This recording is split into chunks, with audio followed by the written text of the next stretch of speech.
Hello everyone, कैसे आप सभी ऑफिसर्स अडर के ऑफिशियल यूट्यूब चैनल में आप सभी का वेलकम है। जितने भी कैंडिडेट्स एस्पायरेंट्स हमारे साथ में कनेक्ट हो गए हैं वे सभी को गुड इवनिंग और आप सभी का वेलकम है। बीएफएम का एग्ज़ाम की बात अगर हम लोग बात करते हैं, अब जो डेट्स हैं, तारीख हैं, वो लगातार नज़दीक आ रही हैं एंड अभी 7 मई से आपका रजिस्ट्रेशन भी स्टार्ट हो जाएगा और उसके बाद में तो बहुत ही रजिस्ट्रेशन होने के बाद तो है ना, बहुत ही कम समय बचता है। रजिस्ट्रेशन के बाद तो ओनली रिवीजन ही कर पाते हैं। ओके, तो बैंक फाइनेंशियल मैनेजमेंट इस पेपर में आपको हमेशा टारगेट बना के चलना है कि मुझे कम से कम 60 प्लस स्कोर करना है, 60 प्लस नंबर लेकर आने हैं, है ना। कम से कम 60 प्लस स्कोर करना ही करना है इस पेपर में मुझे। इसके लिए बीएफएम के सभी मॉड्यूल्स को अच्छे से एक बार स्टडी करना बहुत इम्पोर्टेंट है। इट इज़ वेरी इंपॉर्टेंट कि सभी मॉड्यूल्स को अच्छे से एक बार स्टडी कर लिया जाए। और अगर हम बैंक फाइनेंशियल मैनेजमेंट की बात करें तो इसमें बीएफएम की जो यूनिट नंबर 17 है वो हमने आपके लिए स्टार्ट की है। आप सभी के लिए बीएफएम की जो पेड क्लासेस हैं, बीएफएम की जो पेड क्लासेस हैं वो हम रेगुलर बेसिस पर लगातार आपके लेकर आ रहे हैं 9 PM पर। तो बीएफएम की पेड क्लासेस आपको 9 PM पर रेगुलर बेसिस पर मिल रही हैं। अगर बीएफएम की वो क्लासेस आपने नहीं देखी हैं तो उन क्लासेस को जरूर देखिए, उनका आपको अल्टीमेट एडवांटेज मिलेगा, है ना। काफ़ी बेनिफिट मिलने वाला है, बहुत फ़ायदा मिलने वाला है उन क्लासेस का आपको। तो लिक्विडिटी रिस्क मैनेजमेंट बीएफएम की यूनिट नंबर 17 है। प्रिपरेशन करें, तैयारी करें, जोरों शोरों से प्रिपरेशन करें। और यहाँ पर ये जो टॉपिक है लिक्विडिटी रिस्क मैनेजमेंट आज ही स्टार्ट हुआ है और आज ही हम इसके क्वेश्चंस की प्रैक्टिस करवा रहे हैं। एंड ये जो पेड क्लासेस आप कहाँ पर देख सकते हैं, तो CAIIB का जो महापैक है, अगर मैं CIB के महापैक की बात करूं तो CIB के महापैक 2.0 में ये क्लासेस आपको मिल जाएंगी। अब ये CIB का महापैक कहाँ मिलेगा, तो CIB का जो महापैक है उसका लिंक वीडियो के डिस्क्रिप्शन में है, उसके ऊपर क्लिक करके आप डायरेक्टली ज्वाइन कर सकते हैं और अपनी जो प्रिपरेशन है उसको स्टार्ट कर सकते हैं, है ना। तुरंत अपनी जो प्रिपरेशन है वो शुरू कर सकते हैं, कोई दिक्कत नहीं होगी, ठीक है। तो फटाफट प्रिपरेशन स्टार्ट कर लो और वीडियो को लाइक जरूर कर लेना सो दैट सारे क्वेश्चंस आपके अकाउंट में सेव हो जाएं। ईच एंड एवरी क्वेश्चन को ध्यान से पढ़ना है और अच्छे से स्टडी करने के बाद आंसर निकालना है।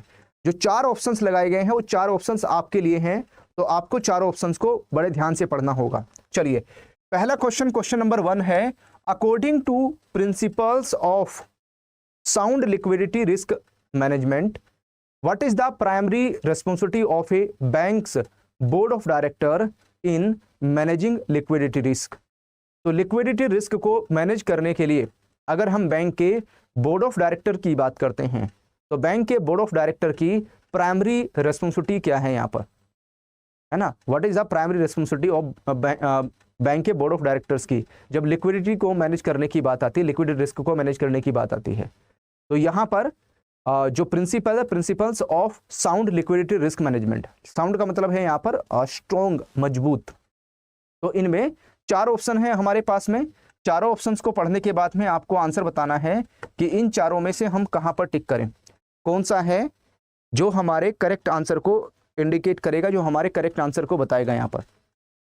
तो ऑप्शन नंबर A कहता है कि जो बोर्ड ऑफ डायरेक्टर है should articulate a liquidity risk tolerance align with the bank's business strategy and financial system role, develop strategies, policies and practices for managing liquidity risk and ensure the bank maintain adequate liquidity. B कहता है यहाँ पर bank के board of directors हैं, these are, है ना, bank के board of directors is required to oversee the bank investment strategy and portfolio management exclusively. C कहता है कि बैंक के जो बोर्ड ऑफ डायरेक्टर हैं should articulate a liquidity risk tolerance, exclude the bank's business strategy and financial system role, develop the strategies, policies and practices for managing liquidity risk and ensure the bank maintains adequate liquidity. D कहता है कि bank के board of directors का जो role है ना, role responsibility है, that is to ensure regulatory compliance in term of liquidity management without involving in strategic decision making। इनमें से हम कहां पर टिक करें, तो अगर हम किसकी बात करते हैं तो अकॉर्डिंग टू, है ना, according to the principle of sound liquidity risk management, अगर हम बैंक्स के बोर्ड ऑफ डायरेक्टर्स की प्राइमरी रिस्पॉन्सिबिलिटी की बात करते हैं तो वो यहाँ पर ओवरऑल रिस्पॉन्सिबल रहते हैं। तो बैंक के बोर्ड ऑफ डायरेक्टर को ये आर्टिकुलेट करना चाहिए यहाँ पर कि लिक्विडिटी रिस्क टॉलरेंस क्या है हमारा, कि हम कितना लिक्विडिटी रिस्क बियर कर सकते हैं यहाँ पर, और उसको अलाइन करें यहाँ पर बैंक की स्ट्रेटजी के साथ में, ठीक है, और फाइनेंशियल सिस्टम का जो रोल है उसके साथ में। इसके साथ साथ डेवलप करें strategies, policies and practices of managing liquidity risk, और इसके साथ साथ बैंक यहाँ पर एडिक्वेट लिक्विडिटी अपने पास मेंटेन करता हुआ चले यहाँ पर।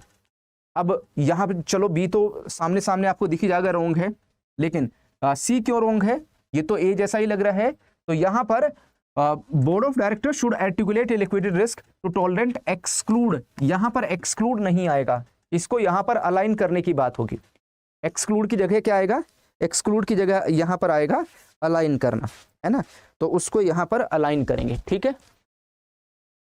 चलिए आ जाते हैं हम लोग क्वेश्चन नंबर 2 में। क्वेश्चन नंबर 2 को देखिए, क्वेश्चन क्या कहता है, what is the crucial element, है ना, क्रूशियल का मतलब है यहाँ पर बहुत इंपॉर्टेंट, जरूरी, है ना। What is a crucial element of a bank's liquidity risk management framework as per the described principles, ठीक है, जो यहाँ पर जिसके बारे में हम क्वेश्चन नंबर 1 में भी बात कर रहे थे यहाँ पर, ठीक है।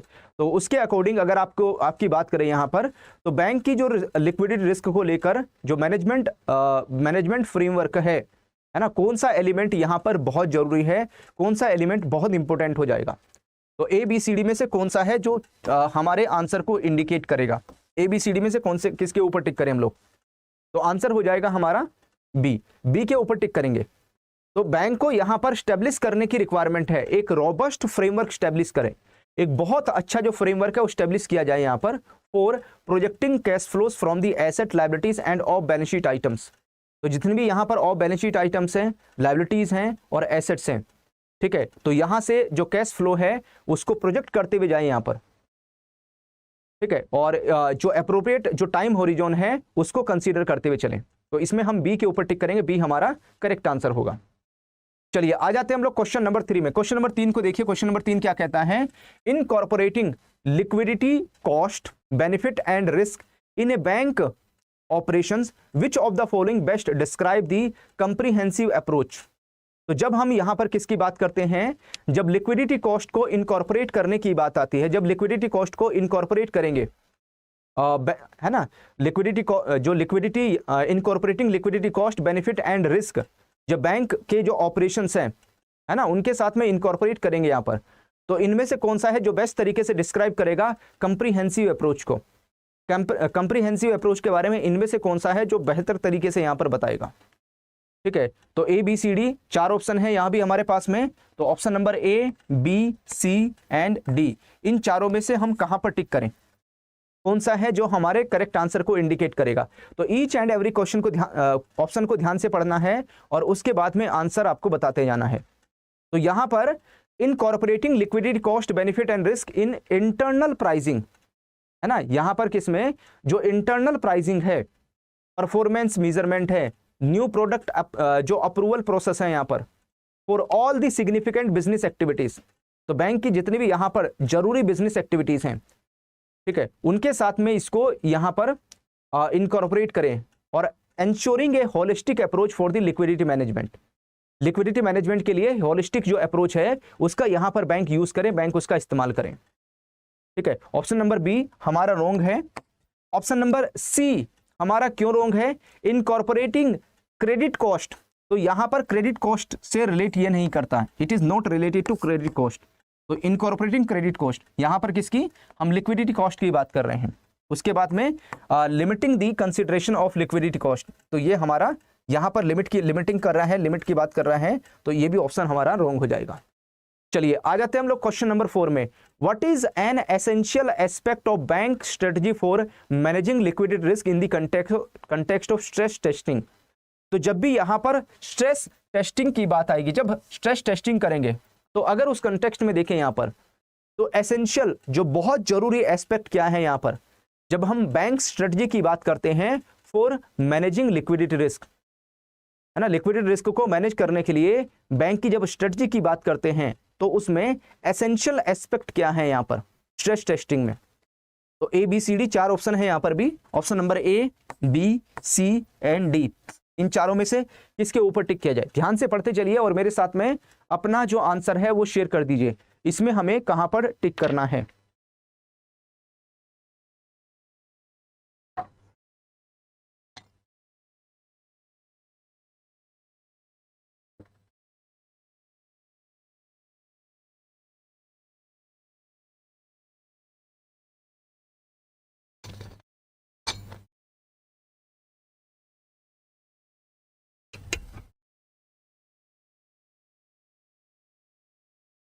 इनमें से जो कौन सा है जो हमारे करेक्ट आंसर को इंडिकेट करेगा। चार ऑप्शंस को देखिए, तो इसमें हम कहां पर टिक करेंगे।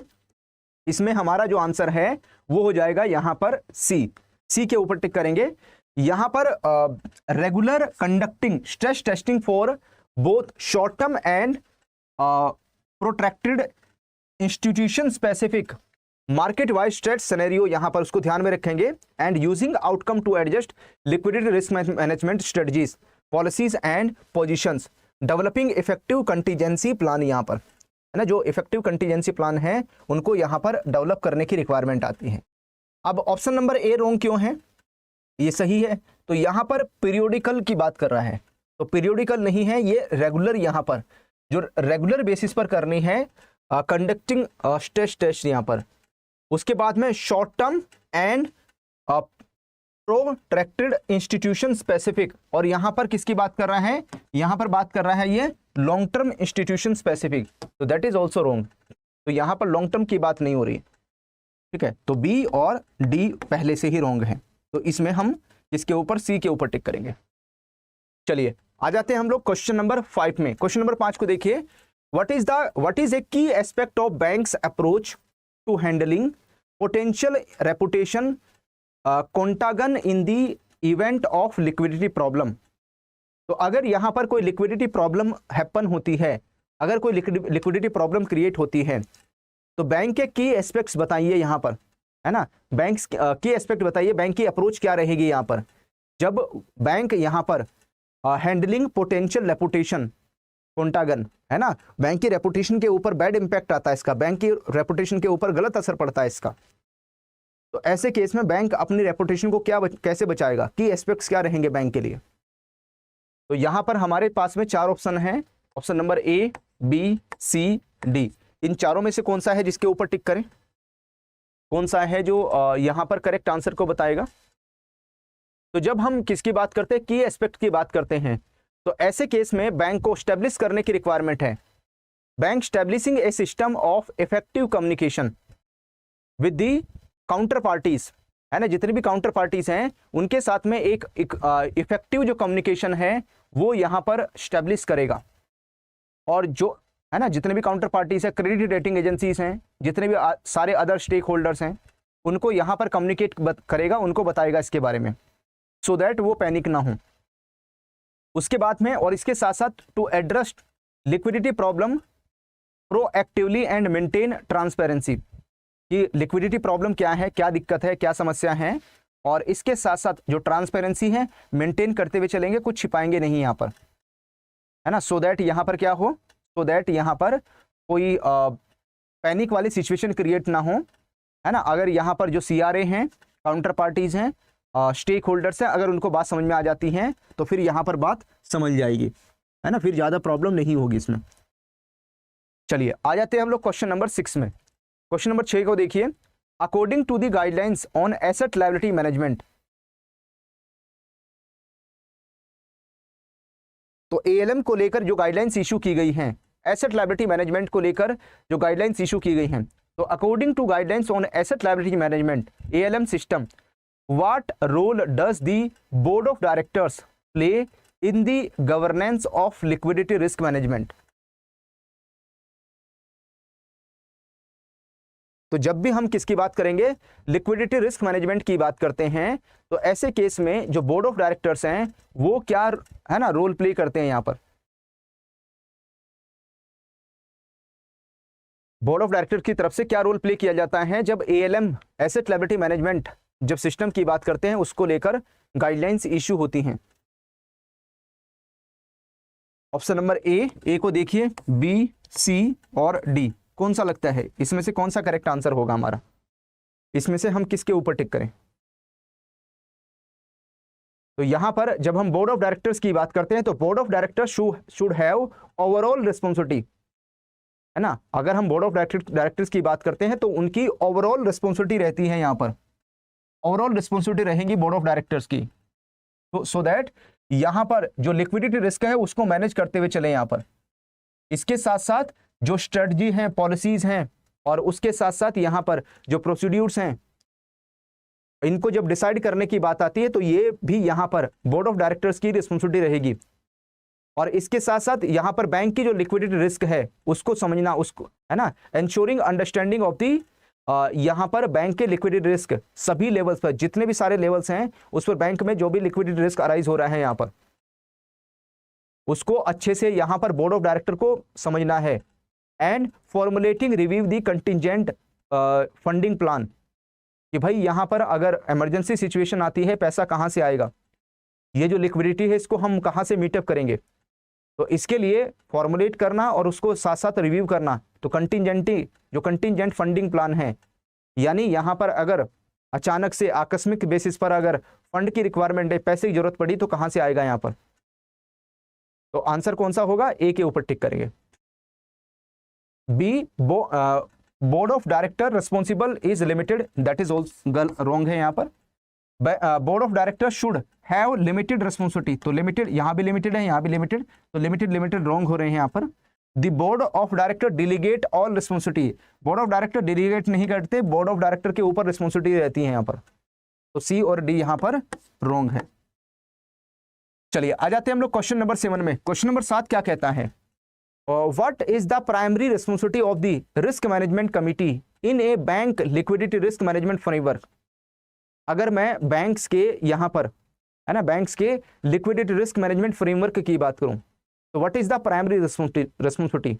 प्राइमरी रिस्पॉन्सिबिलिटी क्या है यहां पर रिस्क मैनेजमेंट कमिटी की in banks liquidity risk management framework में? अगर हम ध्यान रखें यहां पर, तो यहां पर भी हमारे पास में 4 ऑप्शन है, ए, बी, सी एंड डी। इन चारों में से किसके ऊपर टिक करें? कौन सा है जो हमारे करेक्ट आंसर को इंडिकेट करेगा? तो आंसर है हमारा सी। तो यहां पर क्या करेंगे? To evaluate the overall risk, जो ओवरऑल रिस्क है उसको इवेल्युएट करने का काम किया जाएगा यहां पर, जो भी बैंक फेस कर रहा है यहां पर, है ना। ये काम कौन करेगा? जो यहां पर रिस्क मैनेजमेंट कमेटी है बैंक के अंदर, उसकी रिस्पॉन्सिबिलिटी क्या रहेगी, जिसमें यहां पर लिक्विडिटी रिस्क आ जाएगा, है ना। इसके साथ साथ interaction of the liquidity risk with the other type of risk, है ना, वो भी इसको कंसीडर कर लेंगे। और इसके साथ साथ जो रिपोर्टिंग है ना, जो रिपोर्टिंग है इट्स फंडिंग, इसकी फंडिंग की जो रिपोर्टिंग है वो किसको? बैंक के बोर्ड को यहां पर करेगा। तो ये जो रिस्क मैनेजमेंट कमेटी है ये किसको? बैंक के बोर्ड को रिपोर्ट करेगी यहां पर कि कहां से हमारे पास फंडिंग इसमें आ रही है। चलिए क्वेश्चन नंबर 8 को देखिए। What is the role of asset liability management committee, जिसको हम बोलते हैं एल्को, है ना। एल्को यहां पर क्या रोल प्ले करेगा? तो एसेट लायबिलिटी मैनेजमेंट जो कमेटी है इन बैंक्स लिक्विडिटी रिस्क मैनेजमेंट, इसकी तरफ से क्या रोल प्ले किया जाएगा? एल्को क्या रोल प्ले करेगा यहां पर? तो एल्को के बारे में मॉड्यूल डी में भी आएगा। अच्छा, ये जो यूनिट है ना लिक्विडिटी रिस्क मैनेजमेंट, ये आपकी उसमें भी आने वाली है, मॉड्यूल डी में भी आएगा। तो इसमें आपको मॉड्यूल डी में भी काफी हेल्प मिलेगी, वहां पर भी आपको काफी फायदा मिलने वाला है। तो ए, बी, सी, डी, इन चारों ऑप्शन में से कौन सा है जिसके ऊपर हम लोग टिक करें यहां पर, है ना? इन चारों में से कौन सा है? तो यहां पर जो आंसर है हमारा हो जाएगा सी। अगर मैं एल्को की बात करूं, यहां पर जो एल्को है that is responsible for ensuring adherence to risk tolerance and limit, कि जो यहां पर एल्को है वो रिस्पॉन्सिबल रहेगी यहां पर कि कितना रिस्क ऑर्गेनाइजेशन यहां पर टॉलरेंस या लिमिट सेट करने, कितना रिस्क बियर कर सकते हैं, कितनी हमारी रिस्क बियरिंग कैपेसिटी होगी यहां पर, उसको सेट करेगी। इसके लिए बैंक के बोर्ड के लिए यहां पर, है ना, सेट बाय द बोर्ड, है ना। बैंक के बोर्ड ने जो भी यहां पर सेट किया है कि कितनी लिमिट या जो यहां पर रिस्क है हम बियर कर सकते हैं, उसको यहां पर है ना, उसको कंसीडर करते हुए जो एल्को है उसकी रिस्पॉन्सिबिलिटी रहेगी यहां पर। और इसके साथ साथ इंप्लीमेंटिंग दी banks liquidity risk management strategy, bank की जो लिक्विडिटी रिस्क मैनेजमेंट स्ट्रेटजी है इन लाइन विद दी जो भी डिसाइडेड रिस्क मैनेजमेंट ऑब्जेक्टिव है एंड टॉलरेंस है यहां पर। तो देखिए जो एल्को है, एल्को से यहां पर जो रिस्क मैनेजमेंट कमेटी है उसके पास इनपुट जाता है और वहां से फिर बैंक के बोर्ड के पास जाता है। जो बैंक का बोर्ड है टॉलरेंस लेवल या लिमिट यहां पर सेट करके देता है, उसके अकॉर्डिंग एल्को रोल प्ले करेगा यहां पर, और उसी के हिसाब से जो एल्को है ना, इन लिमिट को, इन रिस्क बियरिंग कैपेसिटी को यहां पर ध्यान में रखते हुए, है ना, इनको कंसीडर करते हुए यहां पर बैंक की जो लिक्विडिटी रिस्क मैनेजमेंट स्ट्रेटजी है उसको इंप्लीमेंट करता है, उसको मेंटेन करता है यहां पर, सो दैट जो रिस्क मैनेजमेंट ऑब्जेक्टिव है उनको अचीव किया जा सके यहां पर। तो ये एल्को का काम यहां पर रहता है। चलिए आ जाते हैं हम लोग क्वेश्चन नंबर 9 में। क्वेश्चन नंबर 9 में कहां टिक करें? What are the key component that should be include in effective liquidity risk management policy as outline in the principle. तो अगर हम किसकी बात करें यहां पर, effective liquidity risk management policy की बात करते हैं, और आंसर यहां पर ऑलरेडी आ रहा है सी हो जाएगा। तो इसमें हम सी के ऊपर टिक करेंगे। इसमें आई थिंक ये हाइड नहीं हुआ आंसर, तो इसमें हम किसके ऊपर, सी के ऊपर। अच्छा, सी में भी कुछ मिस्टेक है, एक बार चलो देख लेते हैं इसमें सी है या डी है यहाँ पर। ठीक है, तो सी यहाँ पर जो आंसर है वो गलत, रॉन्ग लिखा हुआ है, इट इज रॉन्ग ना, ये रॉन्ग लिखा हुआ है यहाँ पर। तो अगर हम किसकी बात करते हैं तो ए और बी तो रॉन्ग है, अब सी और डी में से कौन सा सही है? ठीक है, तो यहाँ सी लिखा हुआ है, यहाँ पर जो एरो है डी के ऊपर टिक करें। A general policy should spell out the liquidity tolerance funding strategies, उसके साथ साथ prudential limit system for measuring, assessing, reporting, reviewing liquidity framework for stress testing and liquidity planning under various scenarios, among other addressing liquidity for group of currencies and legal entities। तो यहाँ पर अगर हम लोग देखेंगे एन इफेक्टिव पॉलिसी, तो यहाँ पर जनरल नहीं आएगा, it is not general, it is effective. An effective policy should spell out the liquidity risk tolerance, funding strategies, prudential limits, system for measuring the यहाँ पर लिक्विडिटी रिस्क को, assessing, reporting, reviewing liquidity, framework for stress testing and liquidity planning under various scenario, among others addressing liquidity for individual currencies. तो liquidity for the individual currencies, और यहां पर हम देख रहे हैं this is liquidity for the group of currencies. तो group of currencies that is also wrong, तो ग्रुप ऑफ करेंसीज में यहां पर रॉन्ग हो जाएगा, एंड लीगल एंटिटीज। तो यहां पर ये जनरल पॉलिसी की वजह से और ग्रुप ऑफ करेंसीज की वजह से ये ऑप्शन रॉन्ग हो जाता है। तो करेक्ट आंसर कौन सा है हमारा? डी। डी के ऊपर टिक करेंगे, इट इज दी आंसर। यहां पर डी हमारा ठीक हो जाएगा यहां पर। तो यहां पर सी की जगह क्या होना चाहिए? डी होना चाहिए। ओके, चलिए आज का लास्ट क्वेश्चन, क्वेश्चन नंबर 10। सारे क्वेश्चन लेंदी हैं। ये क्वेश्चन एग्जाम में जब आप पढ़ने बैठोगे, रीड करने बैठोगे, काफी समय लेते हैं, तो आपको क्वेश्चंस को जल्दी जल्दी पढ़ना है और यहां पर आंसर निकालना है। How should a bank board of director approach the setting of liquidity risk tolerance according to outline principles. तो अगर हम किसकी बात करते हैं, जो बैंक के बोर्ड ऑफ डायरेक्टर्स हैं यहाँ पर, है ना, बैंक के बोर्ड ऑफ डायरेक्टर्स की अप्रोच क्या होनी चाहिए यहाँ पर जब लिक्विडिटी रिस्क टॉलरेंस को वो सेट करेंगे, है ना, कितना रिस्क बियर कर सकते हैं, टॉलरेंस लेवल क्या होगा यहाँ पर। तो ए बी सी डी, यहाँ पर ए बी सी डी में से कौन सा है, किसके ऊपर टिक करें यहाँ पर। तो चार ऑप्शन यहाँ भी हमारे सामने हैं, एंड इसमें जो आंसर है हमारा वो कौन सा होगा? डी के ऊपर टिक करेंगे।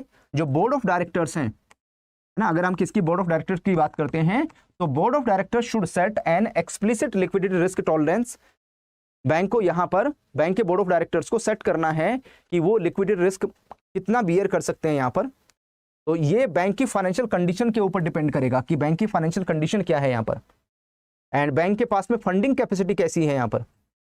उसके साथ साथ managing of liquidity in the normal time, normal time में हम लिक्विडिटी को कैसे मैनेज करते हुए चल रहे हैं, यहाँ पर लिक्विडिटी को कैसे मैनेज करते हुए चल रहे हैं, इसको यहाँ पर इंश्योर करना है। और ability to withstand prolonged period of stress. तो यहां पर अगर स्ट्रेस वाला पीरियड आता है, स्ट्रेस वाला टाइम आता है बैंक के पास में जहां पर लिक्विडिटी की रिक्वायरमेंट है, तो नॉर्मल टाइम में जो भी यहां पर रिजर्व वगैरह क्रिएट किए होंगे वो यहां पर काम आएंगे। तो आंसर कौन सा होगा? इसमें हम डी के ऊपर टिक करेंगे, डी हमारा करेक्ट आंसर है। ओके, तो ये है 10 वेरी इंपॉर्टेंट क्वेश्चंस। तभी क्वेश्चंस को अटेम्प्ट करके आपने कितना स्कोर किया है, जल्दी से आप मेरे साथ में अपना स्कोर शेयर कर दीजिए कि इन सभी क्वेश्चंस को अटेम्प्ट करने के बाद में आपका स्कोर कितना है। हेलो एवरीवन, कैसे हैं आप सभी। ऑफिसर्स अड्डा 24/7 के ऑफिशियल यूट्यूब चैनल में आप सभी का वेलकम है। जितने भी कैंडिडेट्स एस्पायरेंट्स हमारे साथ में कनेक्ट हो गए हैं भाई, सभी को गुड इवनिंग और आप सभी का वेलकम है।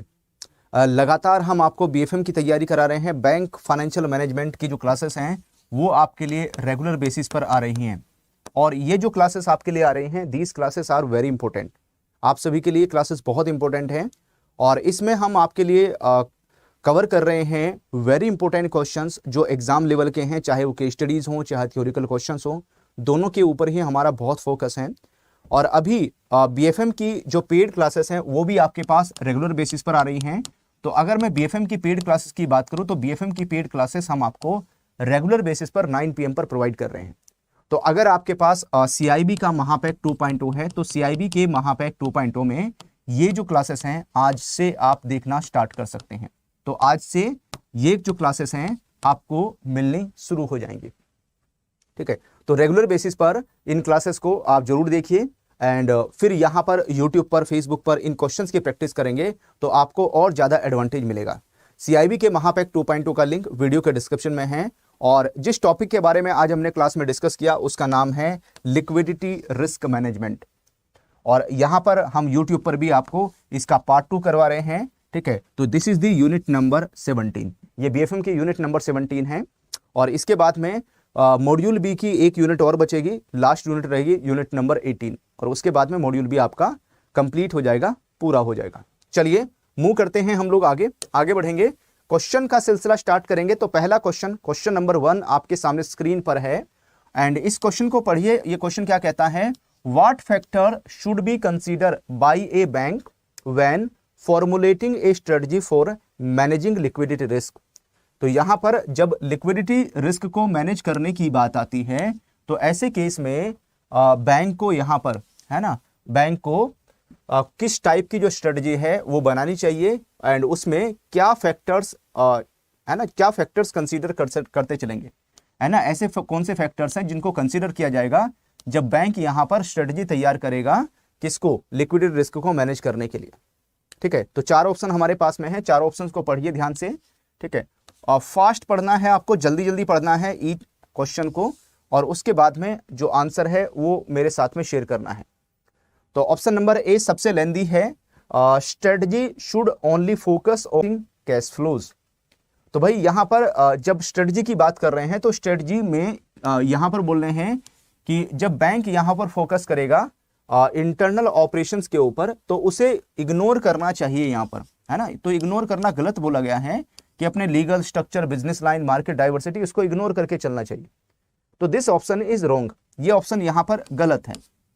वहीं पर ऑप्शन नंबर 2 को देखेंगे। ऑप्शन नंबर 2 कहता है कि bank should consider only there primary sources, है ना। बैंक को अपने जो प्राइमरी सोर्सेस हैं सिर्फ उन्हीं को कंसीडर करना चाहिए, sources of funding for daily operations, है ना, disregarding expected and unexpected cash flow fluctuation. तो यहां पर ओनली प्राइमरी सोर्सेस के ऊपर फोकस करें। तो ओनली शब्द लगने से ये गलत हो गया यहाँ पर, कि ऐसा नहीं है कि ओनली प्राइमरी सोर्स के ऊपर यहां पर कवर करें, ठीक है। जो यहां पर ऐसे सोर्स जो नेसेसरी हैं, जरूरी हैं, उनके ऊपर फोकस करें यहाँ पर। तो दिस इज ऑल्सो इनकरेक्ट। उसके बाद में सी कहता है जो स्ट्रेटजी है should be appropriate for banks nature, scale and complexity. तो बैंक का जो नेचर है, स्केल है, उसकी कॉम्प्लेक्सिटी, एंड उसमें कंसीडर करते हुए चलना है किसको, लीगल स्ट्रक्चर, की business line, market diversity, jurisdiction of operations and regulatory requirement, और इसके, है ना, तो इनको यहां पर कंसीडर करते हुए चलना है। और इसके साथ साथ should identify primary sources of funding daily and fluctuating cash flow. तो जो भी यहां पर डेली या जो फ्लक्चुएट कर रहा है यहां पर कैश फ्लो, ठीक है, तो उसके फंडिंग के जो सोर्सेस हैं उनको, प्राइमरी सोर्सेस को यहां पर आइडेंटिफाई करें, सो दैट उनको आइडेंटिफाई करके यहां पर जो लिक्विडिटी रिस्क है उसको मैनेज किया जा सके। तो आंसर कौन सा है, तो मोस्ट अप्रोप्रिएट आंसर हमारा इसमें सी हो जाएगा, सी के ऊपर टिक करेंगे। चलो आ जाते हैं हम लोग क्वेश्चन नंबर 2 में।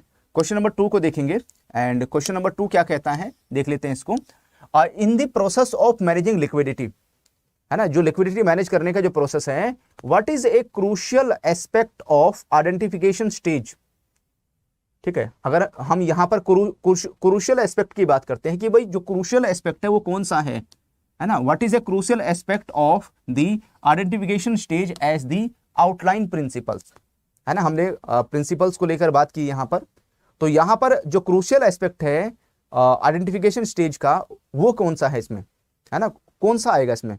तो ऑप्शन नंबर ए कहता है यहाँ पर कि बैंक शुड डिफाइन आइडेंटिटी, है ना, bank should define and identify liquidity risk for each major on and off balance sheet positions including embedded options and other contingent exposure and for all currencies in the which the bank is active।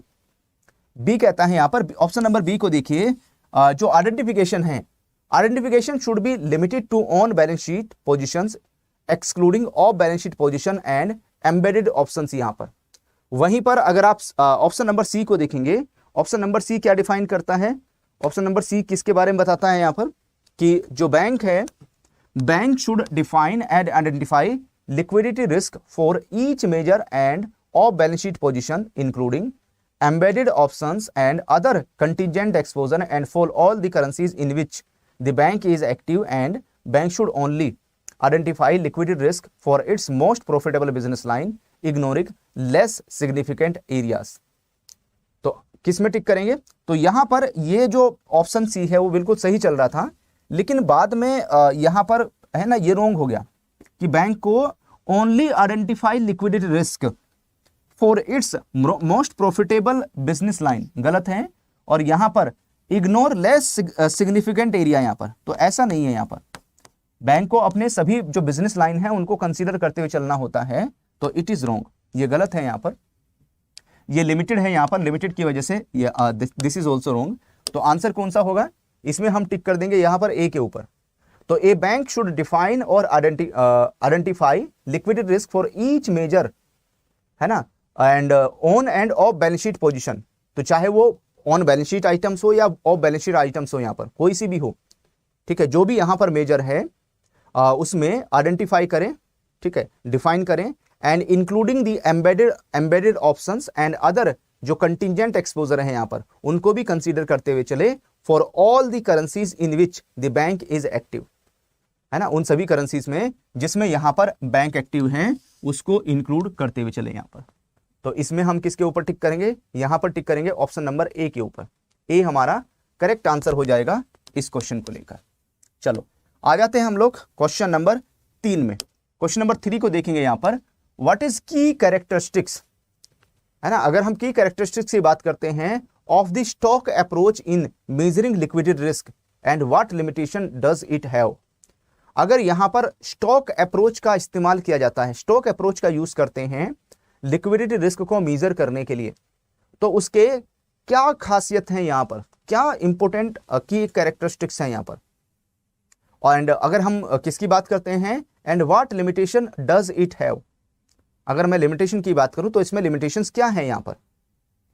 तो here, है ना, यहां भी हमारे पास 4 options हैं, चारों options को देखेंगे, option number A, B, C and D. इनमें से कहां पर टिक करें? तो भाई यहां पर हमारा जो आंसर है वो डी हो जाएगा, डी के ऊपर टिक करेंगे यहां पर, ठीक है। वैसा आंसर इसमें नीचे आ रहा है यहां पर, ठीक है, इसलिए मैंने जल्दी आंसर बता दिया आपको। It involve calculating ratios like liquid assets, ठीक है। बी क्यों रोंग है यहां पर? क्योंकि it involve calculating ratios like fixed assets, तो यहां पर फिक्स्ड एसेट्स नहीं है। किसकी बात कर रहे हैं यहां पर? शॉर्ट टर्म जो है वो लिक्विड एसेट्स की बात की जा रही है यहां पर। Okay, total liabilities to evaluate liquidity but this approach primarily indicates past action and does not reveal the intrinsic liquidity profile of the bank. तो आंसर कौन सा होगा? इसमें हम डी के ऊपर टिक करेंगे। चलो आ जाते हैं हम लोग क्वेश्चन नंबर 4 में। क्वेश्चन नंबर 4 क्या कहता है? How does the flow approach, है ना, अगर यहां पर किसका फ्लो अप्रोच का इस्तेमाल करते हैं, अगर फ्लो अप्रोच का यूज किया जाए तो how does the flow approach differ from stock approach in liquidity risk measurement and what is its primary advantage. तो अगर हम इसके प्राइमरी एडवांटेज की बात करते हैं तो प्राइमरी एडवांटेज क्या निकल के आता है सामने? प्राइमरी एडवांटेज क्या है यहां पर? तो ऑप्शन नंबर ए कहता है कि जो फ्लो अप्रोच है that is similar to the stock approach. जो फ्लो अप्रोच है वो कैसी है? वो फ्लो अप्रोच यहां पर स्टॉक अप्रोच जैसे ही है, but focuses only on long term financial projection ignoring short term liquidity needs. क्या ऐसा है यहाँ पर? क्या आपको ऐसा लगता है? तो आंसर होगा इट इज रॉन्ग, ये गलत है यहाँ पर। ठीक है, ये सही नहीं है। वहीं पर नेक्स्ट मूव करते हैं, ऑप्शन नंबर बी कहता है it forecast liquidity different points in time tracking cash flow mismatch over specified periods and it is consider superior because it is futuristics and it's in and fits well with in the risk management framework. यहाँ पर तो है ना, चारों option आपको ध्यान से पढ़ने हैं और आंसर मेरे साथ में शेयर करते चलिए कि इसमें से हम कहां पर टिक करें, कौन सा ऑप्शन है जो हमारे करेक्ट आंसर को इंडिकेट करेगा। यस, तो मैं आगे इसलिए बढ़ा क्योंकि मुझे आंसर मिल चुका था।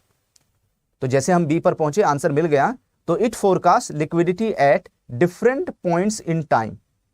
जो डिफरेंट यहां पर जो डिफरेंट पॉइंट इन टाइम्स हैं उसमें जो लिक्विडिटी है उसको फोरकास्ट किया जाता है और इसके साथ साथ ट्रैकिंग की जाती है कि इसकी कैश फ्लोज की, जो भी कैश फ्लो मिसमैच हो रहे हैं यहाँ पर किसी स्पेसिफिक पीरियड ऑफ टाइम में यहाँ पर, तो उसके ट्रैकिंग होती है। And it is consider superior because it is futuristic and fits well with in the risk management framework. यहाँ पर तो ये इसमें फिट बैठता है, तो उसके लिए ये सही रहता है यहाँ पर। तो इसमें हम बी के ऊपर टिक करेंगे। चलो आ जाते हैं हम लोग क्वेश्चन नंबर 5 में।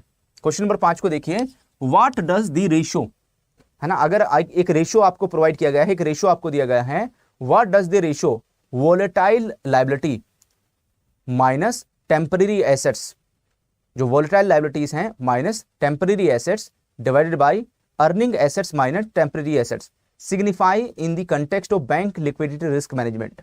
तो ये किस चीज को इंडिकेट करेगा? ठीक है, ये जो रेशियो है वो किस चीज को इंडिकेट करेगा, किसके बारे में बताएगा? ऑप्शन नंबर ए कहता है this ratio measure the extent to which core money support the banks basic earning aspect with a low and positive number suggesting potential liquidity risk. B कहता है ratio indicate the extent of a banks investment in fixed assets compare to its total assets. C कहता है this ratio measure the extent to which volatile money supports the bank basic earning assets with a high and positive number suggesting the potential liquidity risk. D कहता है it exclusively measure the proportion of the bank asset that are financed through long term loans and credits. इनमें से कौन सा है जिसके ऊपर tick करें? तो यहां पर हमारा जो आंसर है वो कौन सा होगा? सी के ऊपर टिक करेंगे। तो अगर हम इस रेशियो की बात करते हैं तो this ratio measure the extent to which volatile money supports, है ना, जो भी यहां पर वोलेटाइल मनी सपोर्ट्स हैं उसको यहां पर मेजर करता है। ठीक है, एंड बैंक्स की जो बेसिक अर्निंग एसेट्स हैं, ठीक है, बैंक की जो बेसिक अर्निंग एसेट है, and with A high and positive number suggesting potential liquidity risk. ठीक है, तो यहां पर पोटेंशियल लिक्विडिटी रिस्क अराइज हो सकता है अगर यहां पर क्या निकल के आता है, हाई एंड पॉजिटिव नंबर, तो वो सजेस्ट करता है कि पोटेंशियल लिक्विडिटी रिस्क यहां पर अराइज हो सकता है, देखने को मिल सकता है। ठीक है, तो आंसर कौन सा होगा? सी के ऊपर टिक करेंगे। चलिए आ जाते हैं हम लोग क्वेश्चन नंबर 6 में। क्वेश्चन नंबर 6 कहता है what is the significance of the temporary assets को जब आप टोटल एसेट से डिवाइड करेंगे, है ना, अगर जो टेम्पररी एसेट्स हैं, टेम्पररी एसेट्स को अगर आप टोटल एसेट से डिवाइड करेंगे यहां पर, तो ये जो रेशियो है लिक्विडिटी रिस्क मैनेजमेंट में किस चीज को इंडिकेट करता है, ये किसके बारे में बताएगा, है ना, किसको यहां पर डिफाइन करेगा? तो यहां पर भी हमारे पास में 4 ऑप्शन है, ए बी सी डी। इन चारों ऑप्शन को आपको ध्यान से पढ़ना है, निकालिए आंसर इनमें से कौन सा होगा। तो यस, यहां पर हम किसके ऊपर टिक करेंगे? ऑप्शन नंबर ए के ऊपर टिक करेंगे। ये जो रेशियो है वो मेजर करता है the extent of available liquid assets. तो जो भी यहां पर अवेलेबल लिक्विड एसेट्स है ना, उसके मेजरमेंट को इंडिकेट करेगा यहां पर। ठीक है, तो टेम्पररी एसेट्स को जब टोटल एसेट्स से आप यहां पर डिवाइड करेंगे कि अवेलेबल लिक्विड एसेट्स कितनी है यहां पर ऑर्गेनाइजेशन के पास में, अगर यहां पर जो हायर रेशियो है potentially impacting assets utilization due to opportunity cost of holding liquidity यहां पर, तो ये उसको इंडिकेट करेगा। ठीक है, तो हम ए के ऊपर टिक करेंगे। चलिए आ जाते हैं हम लोग क्वेश्चन नंबर 7 में। क्वेश्चन नंबर 7 क्या बताता है? How are volatile liabilities in the context of liquidity risk management and what elements are included, है ना, इसमें कौन से जो एलिमेंट्स हैं जिनको इंक्लूड किया गया है। तो जब हम किसकी बात करते हैं, वोलेटाइल लायबिलिटीज की बात करते हैं, जो वोलेटाइल लायबिलिटीज हैं, ठीक है, कैसे डिफाइन करोगे इन the context of liquidity risk management, है ना, और कौन से जो एलिमेंट्स हैं इसमें इंक्लूड करते हुए चलते हैं। तो यहां भी हमारे पास में 4 ऑप्शन है, ए बी सी डी। तो चारों में से किसके ऊपर टिक करें, कौन सा है जो हमारे करेक्ट आंसर को इंडिकेट करेगा। जो यहां पर अगर आपको वोलेटाइल लायबिलिटीज के बारे में पता है तो 100% आप करेक्ट आंसर निकाल लेंगे। तो जब वोलेटाइल लायबिलिटीज की बात करते हैं तो लायबिलिटीज का मतलब है जो लायबिलिटी साइड है बैलेंस शीट की, और उसमें डिपॉजिट्स वाला पार्ट आता है, और जो डिपॉजिट्स वाला पार्ट है उसमें कासा आता है। तो कासा कहाँ आ रहा है, ऑप्शन नंबर बी में आ रहा है, सी में आ रहा है। अब हमें देखना है बी और सी में से कौन सा है जो जिसके ऊपर टिक करेंगे यहाँ पर, तो वो कौन सा है, सी के ऊपर टिक करेंगे यहाँ पर। तो जब हम वोलेटाइल लायबिलिटीज की बात करते हैं तो volatile liabilities comprises deposits, borrowings, है ना, bills available up to 1 year, ठीक है, जो भी बिल्स हैं वो 1 साल तक के कंसीडर किए जाते हैं यहाँ पर। Letter of credit, contingent of credit components, swap funds up to 1 year, और यहाँ पर जो कासा डिपॉजिट हैं पेबल विद इन 1 ईयर। तो जो भी यहाँ पर सारे चीजें ली जाएंगी वो विद इन 1 ईयर, है ना, अब 1 साल से कम के लिए, है ना, जितना भी कंसीडर करेंगे वो सब 1 साल से कम वाले ही रहेंगे यहाँ पर। तो इसमें जो करेक्ट आंसर है वो कौन सा होगा, सी। तो यहाँ पर 3 इयर्स की बात की गई है, तो 3 इयर्स रॉन्ग है, 3 इयर्स गलत है, तो इसलिए ये रॉन्ग हो जाता है, ये गलत है यहाँ पर, इसको हम कंसीडर नहीं करेंगे। चलिए क्वेश्चन नंबर 8 को देखिए, what constitute temporary assets in the framework of liquidity risk management ratio. तो अगर हम लिक्विडिटी रिस्क मैनेजमेंट रेशियो की बात करते हैं तो उसमें जो टेम्पररी एसेट्स है वो किस चीज को कॉन्स्टिट्यूट करता है, टेम्पररी एसेट्स किस चीज के बारे में यहां पर बताता है। तो here option number A B C D, इनमें से कौन सा है जो हमारे करेक्ट आंसर को इंडिकेट करेगा, इनमें से कहां पर टिक करें हम लोग। तो भाई ऐसे केस में अगर हम लोग देखेंगे जो किसकी बात कर रहे हैं, टेम्पररी एसेट्स की बात कर रहे हैं, तो टेम्पररी एसेट्स में क्या आएगा, तो जो टेम्पररी एसेट्स हैं उस that is comprises of, temporary assets में कैश आ जाएगा, है ना, जो यहां पर सीआरआर बैलेंस में एक्सेस है वो आ जाएगा जो आरबीआई के पास है, बैलेंस विद बैंक्स, बैंक्स के साथ में जो बैलेंस मेंटेन कर रहे हैं, bill purchase discounted up to 1 year, है ना, इन्वेस्टमेंट है up to 1 year, swap funds हैं यहाँ पर, ठीक है, अप टू 1 ईयर, वो सारे के सारे यहाँ पर इसमें कंसीडर हो जाएंगे टेम्पररी एसेट्स में। लेकिन जब हम किसकी बात करते हैं, ऑप्शन नंबर सी की बात करते हैं, तो यहां पर जो टेम्पररी एसेट्स हैं उसमें एसएलआर की बात की गई, excess of SLR, that is not, वो इसका पार्ट नहीं है। एंड उसके बाद में फिर यहां पर bill purchase and discounted up to 3 years की बात की गई, तो ये 3 इयर्स नहीं है, इट इज 1 ईयर। तो सी वाला जो ऑप्शन है वो हमारा इसमें रॉन्ग हो जाता है, गलत हो जाता है। चलिए आ जाते हैं हम लोग क्वेश्चन नंबर 9 में। क्वेश्चन नंबर 9 को देखिए, ये क्या कहता है, what is primary purpose of conducting stress test, है ना, अगर जो स्ट्रेस टेस्ट है वो कंडक्ट किया जाता है उसका प्राइमरी पर्पस क्या है यहाँ पर, इन the context of banks liquidity risk management. तो बैंक का जो लिक्विडिटी रिस्क मैनेजमेंट है उसमें जो स्ट्रेस टेस्ट किया जाता है वो क्या रोल प्ले करता है। तो हियर 4 ऑप्शन हमारे पास में है, ए बी सी डी। तो देखो भाई चारों में से किसके ऊपर टिक करोगे, जब स्ट्रेस टेस्ट को कैलकुलेट करने की बात आएगी, है ना, जब यहां पर स्ट्रेस टेस्ट को देखेंगे, स्ट्रेस टेस्ट क्या होता है यहां पर, तो कैसे निकालेंगे उसको, स्ट्रेस टेस्ट के बारे में कैसे पता चलेगा यहां पर। तो जब हम स्ट्रेस टेस्ट की बात करेंगे तो उसको कैलकुलेट करने के लिए हमें क्या करना है, जो स्ट्रेस टेस्ट है वो किस चीज के बताएंगे, stress testing is the integral of for evaluating the potential adverse impact of the various short term and जो प्रोट्रैक्टेड स्ट्रेस सिनेरियो है on the bank's liquidity position. तो वहां पर स्ट्रेस टेस्टिंग करेंगे, यानी बैंक अगर स्ट्रेस वाली सिचुएशन में आता है तो क्या यहां पर इंपैक्ट आएगा, क्या असर पड़ेगा, और ये हेल्प करता है यहां पर, it is helping to identify and quantify sources of potential liquidity strain. तो उसको यहां पर आइडेंटिफाई और क्वांटिफाई करने में ये हेल्प करता है। तो इसमें यहां पर जो स्ट्रेस टेस्ट है वो काम में आएगा यहां पर, ठीक है, इसमें इसका यूज किया जाएगा यहां पर। तो यहां पर जो ऑप्शन नंबर सी है वो इसलिए रॉन्ग हो जाता है, stress testing is a external for evaluating. तो एक्सटर्नल सब यहां पर गलत यूज किया गया है, तो एक्सटर्नल का इससे कोई लेना देना नहीं है यहां पर, है ना, एक्सटर्नल से इसका यहां पर कोई मतलब नहीं है। चलिए आ जाते हैं आज का लास्ट क्वेश्चन, क्वेश्चन नंबर 10 को देखेंगे, how should the outcomes of stress test be utilize according to the outline principles.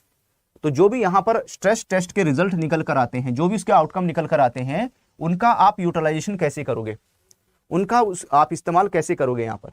तो इसमें भी हमारे पास चार ऑप्शन हैं, चारों को देखिए, इनमें से कौन सा है जो हमारे करेक्ट आंसर को इंडिकेट करेगा, ए बी सी डी में से इन चारों में से कौन सा है जो हमारे करेक्ट आंसर को बताएगा। यस, जल्दी जल्दी पढ़िए और मेरे साथ में अपना आंसर शेयर करते चलिए।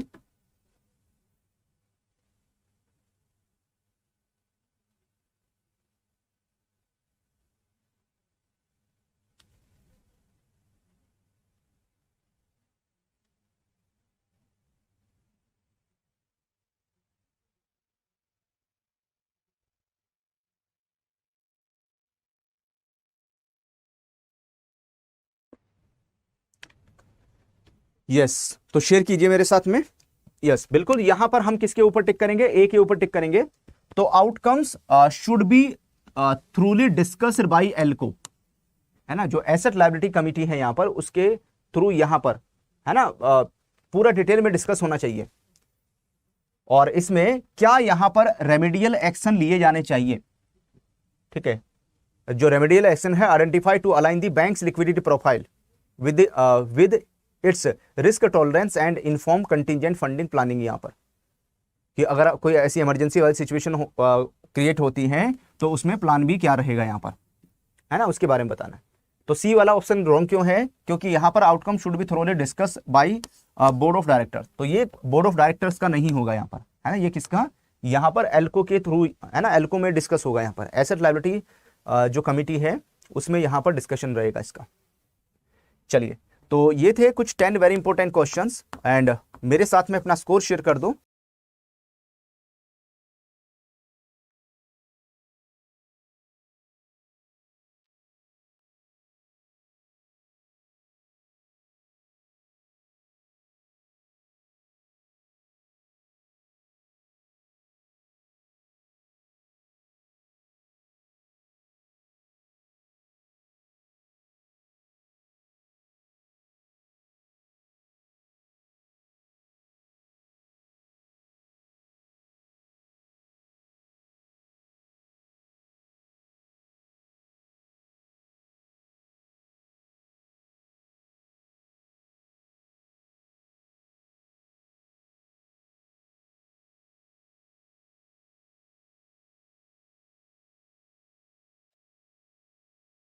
हेलो एवरीवन, कैसे हैं आप सभी। ऑफिसर्स अडल्ट इन्फॉर्मेशन के ऑफिशियल यूट्यूब चैनल में आप सभी का वेलकम है। जितने कैंडिडेट्स एस्पिरेंट्स हमारे साथ में कनेक्ट हो गए हैं भाई, सभी को गुड इवनिंग और आप सभी का वेलकम है। आज हम लोग डिस्कस कर रहे हैं Basel third framework on liquidity and standards को लेकर। तो इस टॉपिक में जो सबसे इंपॉर्टेंट है वो है एलसीआर, है ना, जो सबसे इंपॉर्टेंट रोल प्ले करता है एलसीआर, एनएसएफआर और इसके साथ साथ हाई क्वालिटी लिक्विड एसिड्स यानी HQLA। ये बहुत इंपॉर्टेंट है इस यूनिट में यहां पर। एंड अगर आपने इन तीनों को अच्छे से कवर कर लिया, LCR, NSFR और HQLA, तो इस यूनिट से कोई भी क्वेश्चन आ जाए तो आप बड़े आराम से कर लेंगे। और ये एक ऐसी यूनिट है, यूनिट नंबर 18 BFM की, यहां से हर बार एग्जाम में क्वेश्चंस पूछे जा रहे हैं, हर बार यहां से एग्जाम में क्वेश्चंस आ रहे हैं। चलिए शुरू करते हैं क्वेश्चंस का सिलसिला। तो सबसे पहला क्वेश्चन आपके सामने स्क्रीन पर आया है एंड क्वेश्चन नंबर 1 है। इसका आंसर देखिए, what is the primary objective of liquidity coverage ratio LCR standard in banking regulations and how does it aim to achieve this objective. ये इस ऑब्जेक्टिव को कैसे अचीव करेगा। ऑप्शन नंबर ए कहता है LCR standard aims to ensure that banks have a diversified investment portfolio to spread out risk over a 30-day stress scenario। ठीक है, 30 days जो टाइम पीरियड होगा यहां पर, thereby providing financial stability in time of market volatility। B कहता है इसका जो मेन गोल है, main goal of LCR is to guarantee the banks maintain sufficient unencumbered high quality liquid assets यानी HQLA that can be readily converted to cash to meet their liquidity needs for a 30 days period under several stress conditions। उसके बाद में next हम लोग बात करेंगे, option number C कहता है कि जो LCR है, liquidity coverage ratio, LCR is designed to encourage banks to increase their long term investment ensuring that they have enough assets to convert into cash over a 30-day period in case of economic downturn। And D को देखेंगे, D option यह कहता है कि जो objective है LCR का वो ये इंश्योर करना है बैंक्स को कि उनके पास में एडिक्वेट कैपिटल रिजर्व है यहाँ पर to cover the potential losses over a 30-day stress period focusing primarily on maintaining high capital adequacy ratio. इनमें से कौन सा ऑप्शन है जिसके ऊपर टिक करें? तो यस, बिल्कुल सही पहचान रहे हैं। हम यहाँ पर बी के ऊपर टिक करेंगे। जो मेन गोल है LCR का वो एक इस बात की गारंटी है यहाँ पर कि बैंक अपने पास में एक sufficient unencumbered high quality liquid assets maintain करेंगे जिनको कभी भी कैश में कन्वर्ट किया जा सकता है जब भी इमरजेंसी वाली सिचुएशन आएगी। और बैंक के पास में कम से कम इतना आए, इतना हाई क्वालिटी लिक्विड एसेट्स होनी चाहिए कि अगर स्ट्रेस वाली कंडीशंस आए यहाँ पर तो बैंक कम से कम 30 डेज तक, 30 दिन तक कम से कम बैंक सर्वाइव कर सके। यहाँ पर इतना बैंक के पास होना चाहिए यहाँ पर। तो इसमें हमारा जो आंसर है वो बी। चलिए आ जाते हैं हम लोग क्वेश्चन नंबर 2। क्वेश्चन नंबर 2 ये कहता है कि how is the scope of liquidity coverage ratio LCR and monitoring tools define for Indian banks and foreign banks operating in India. जो LCR के स्कोप की बात करते हैं और मॉनिटरिंग टूल्स की बात करते हैं, चाहे वो इंडियन बैंक्स के लिए हो या फॉरेन बैंक्स के लिए हो, जो इंडिया में ऑपरेट कर रहे हैं, जो इंडिया में काम कर रहे हैं, उनके लिए कैसे और क्या एप्लीकेबल होगा।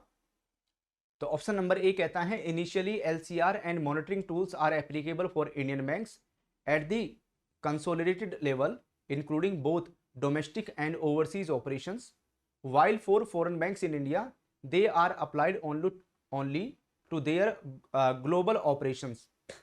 B कहता है LCR and associated जो monitoring tools हैं these are to be applied to Indian banks on a stand-alone basis including their overseas operations with eventual aim to apply these standard at a consolidated level for foreign banks in India for framework is applicable to their Indian operations only।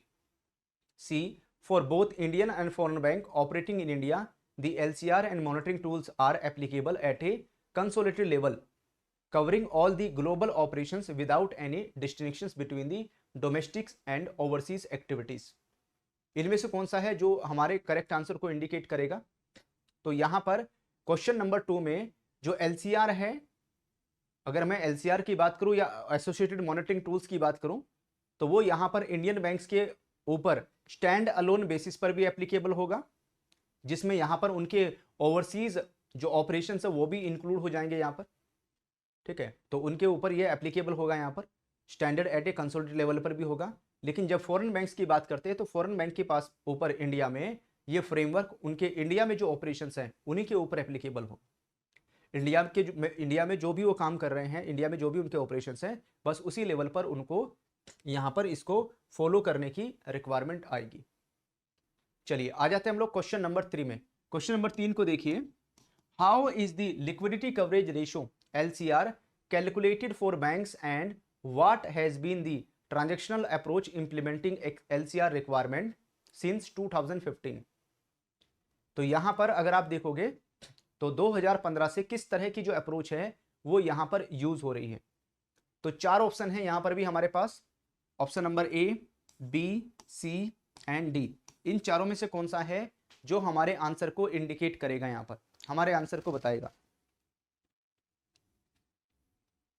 तो किस तरह की जो approach है वो use हो रही है, किस तरह की अप्रोच यहां पर इस्तेमाल की जा रही है।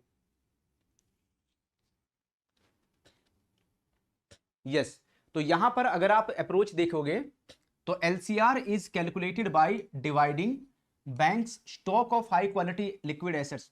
बैंक के पास में जो हाई क्वालिटी लिक्विड एसेट्स हैं उनको यहां पर डिवाइड करेंगे किससे? Total net cash outflow over the next 30 days. और ये जो रेशियो है वो यहां पर स्टार्ट होता है 60% से इन 2015 और इसको 100% पर लेकर आने की बात की गई थी 2019 में। लेकिन तभी कोविड 19 वाली सिचुएशन आ गई थी। कोविड 19 वाली सिचुएशन में जो कंडीशन है वो थोड़ी डिफरेंट हो गई थी। कोविड 19 वाली सिचुएशन में थोड़ा ये अलग हो गया था यहां पर मामला। चलो आते हैं हम क्वेश्चन नंबर 4 में। इसको देखिए, the liquidity coverage ratio LCR and its compliance during the period of financial stress. What are the requirement and expectations set by the Reserve Bank of India? RBI की तरफ से जो भी रिक्वायरमेंट है and expectations हैं वो यहां पर क्या सेट की गई है। जब हम लिक्विडिटी कवरेज रेशियो की बात करते हैं, उसके कंप्लायंस की बात करते हैं, जो यहां पर कौन सा टाइम पीरियड आया, during the period of financial stress. तो ABCD 4 ऑप्शन है, चारों को पढ़िए, है ना। बताओ, चारों को पढ़ने के बाद में चारों ऑप्शंस आपको बहुत तेजी से पढ़ने हैं। चारों ऑप्शंस जितना तेजी से पढ़ेंगे उतनी जल्दी जल्दी आप आंसर कैलकुलेट कर पाएंगे, उतनी जल्दी जल्दी आंसर निकाल पाएंगे।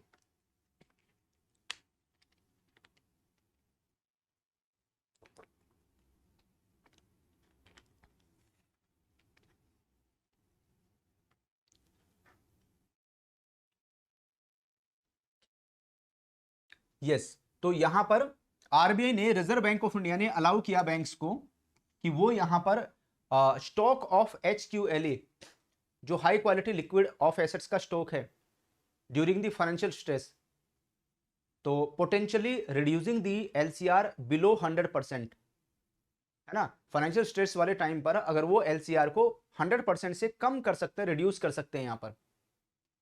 बट बैंक्स को must immediately report such uses and corrective measure being taken to RBI। तो कोई भी बैंक यहां पर अपने HQLA के स्टॉक का इस्तेमाल कर सकता है, जो हाई क्वालिटी लिक्विड एसेट्स का जो स्टॉक बैंक मेंटेन करके रखा हुआ बैंक ने, बैंक उसका यूज कर सकता है अगर बैंक यहां पर फाइनेंशियल स्ट्रेस वाली सिचुएशन को फील करता है यहां पर। ठीक है, अगर 100% से नीचे जाता है।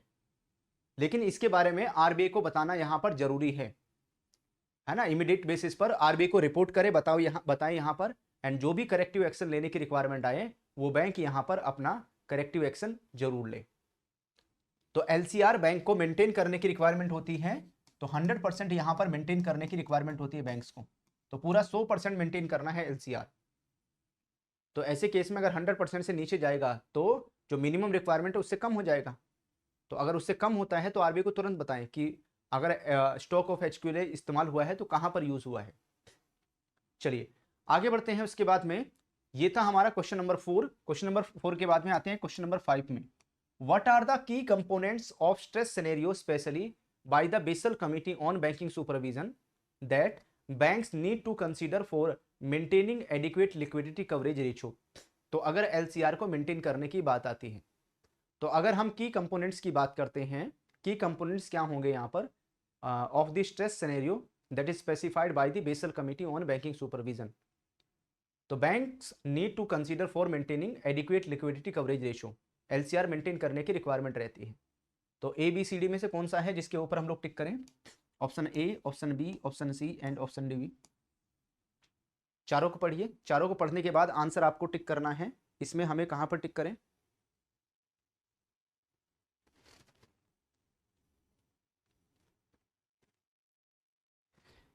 यस, तो यहां पर हमारा जो आंसर है वो कौन सा होगा? B। जब भी यहां पर स्ट्रेस सिनेरियो क्रिएट होगा बैंक के लिए, है ना, जब स्ट्रेस वाली कंडीशन बैंक के लिए क्रिएट होगी यहां पर, तो उसमें इंक्लूड्स कर लेते हैं run of retail deposits. Retail deposits यहां पर बैंक के पास से विड्रॉल हो रहे हैं, है ना। पार्शियल लॉस ऑफ अनसिक्योर्ड, है ना, होलसेल फंडिंग यहां पर, जो short term financing, loss of secured short term यहां पर financing, effect of credit rating downgrade, bank की जो रेटिंग है वो डाउनग्रेड हो रही है यहां पर, है ना। इंक्रीज मार्केट वॉलेटिलिटी, जो यहां पर कोलेट्रल को इफेक्ट कर रही है यहां पर, and draws on credit facilities. उसके बाद में potential action to mitigate reputational risk यहां पर। तो ये सारी जो कंडीशंस हैं, ये इतनी डिफरेंट टाइप की कंडीशंस हैं जो यहां पर स्ट्रेस सिनेरियो को क्रिएट करेंगे बैंक के लिए। तो इन कंडीशंस की वजह से बैंक के लिए यहां पर जो स्ट्रेस वाली सिचुएशन है वो क्रिएट हो सकती है। तो यही यहां पर जो बीसीबीएस हैं, बीसीबीएस ने इन कंडीशंस को यहां पर डिफाइन किया कि ऐसी ये कंडीशंस है जिसकी वजह से ऐसी क्रिएट हो सकता है।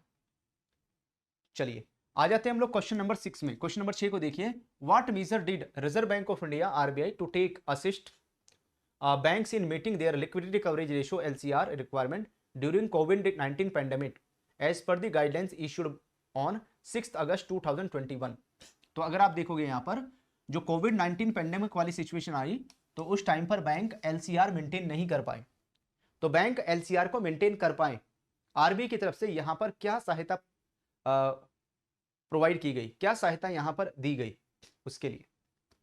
तो A B C D, option number A B C and D, इनमें से किसके ऊपर टिक करें हम लोग, कौन सा है जो हमारे करेक्ट आंसर को इंडिकेट करेगा, करेक्ट आंसर को बताएगा यहां पर। तो आरबीआई की तरफ से क्या यहां पर एक्शन लिया गया।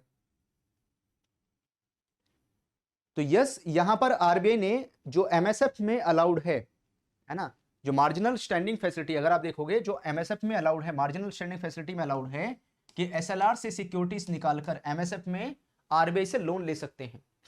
तो वो यहां पर 2% था, वो कितना था 2%, तो उसको आरबीआई ने इंक्रीज करके यहां पर 3% कर दिया। तो बैंक अपनी एनडीटीएल का नेट डिमांड टाइम लिमिटिक्स की 3% सिक्योरिटीज निकालकर एसएलआर से अपनी एलसीआर की रिक्वायरमेंट को फुलफिल कर सकते हैं, अपनी एलसीआर को पूरा कर सकते हैं यहां पर। और ये फैसिलिटी फिर बाद में 31 दिसंबर 2021 तक एक्सटेंड कर दी गई है ना, 31 दिसंबर 2021 तक इस फैसिलिटी को आरबीआई की तरफ से एक्सटेंड कर दिया गया था। चलिए आ जाते हैं हम लोग क्वेश्चन नंबर 7 को देखिए, what are the essential characteristics that define HQLA, जो यहां पर हाई क्वालिटी लिक्विड एसेट्स को डिफाइन करता है, and why are they important for bank in term of liquidity management. तो लिक्विडिटी को मैनेज करने के लिए बैंक के लिए ये इंपॉर्टेंट क्यों है, high quality liquid assets bank के लिए इतनी इंपॉर्टेंट क्यों है यहां पर। Option number A B C and D, चारों को पढ़ने के बाद आपको आंसर निकालना है। तो फटाफट आंसर बताते जाइए, ईच एंड एवरी क्वेश्चंस को ध्यान से पढ़ना है और उसके बाद में आपको आंसर बताना है कि इसमें हमें कहां पर टिक करना चाहिए।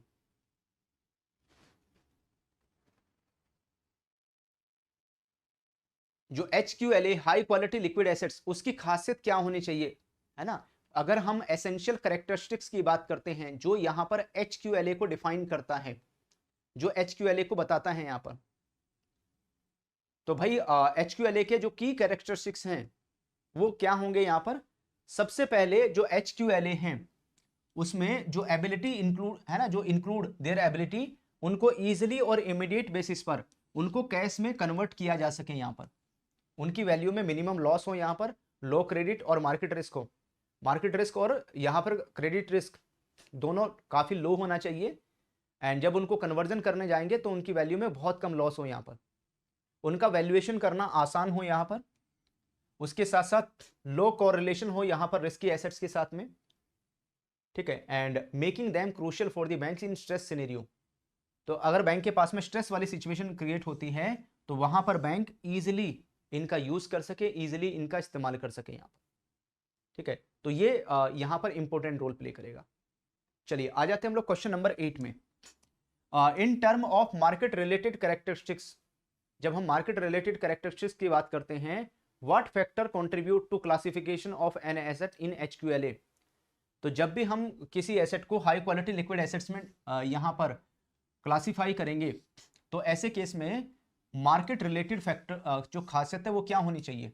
अगर हम यहां पर मार्केट रिलेटेड खासियत की बात करेंगे तो मार्केट रिलेटेड उसमें क्या खासियत होनी चाहिए यहां पर, है ना, वो कौन सी है, मार्केट रिलेटेड क्या खासियत उसमें होनी चाहिए। तो चारों ऑप्शंस को देखिए, इनमें से कौन सा है जिसके ऊपर टिक किया जाए। यस, तो इसमें हम यहां पर टिक कर देंगे किसके ऊपर, एसेट्स आर क्लासिफाइड एज एचक्यूएलए।